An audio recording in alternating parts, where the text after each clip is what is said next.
Sir আমার নাম রাজা, তবে আমার আর একটা নাম আছে।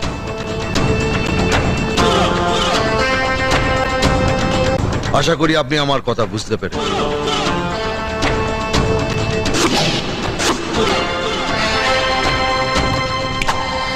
আমার এক কথা 100 কথার সমান। আপনি আপনি যা বলবেন তাই হবে। আপনার যে কটা সিট লাগবে আপনি সব কটাই পাবেন। দরকার হলে আপনার বোনের জন্য আমরা নতুন মেডিকেল কলেজ খুলে দেবো। দয়া করে আপনি এই চেয়ারটা এখন বসুন।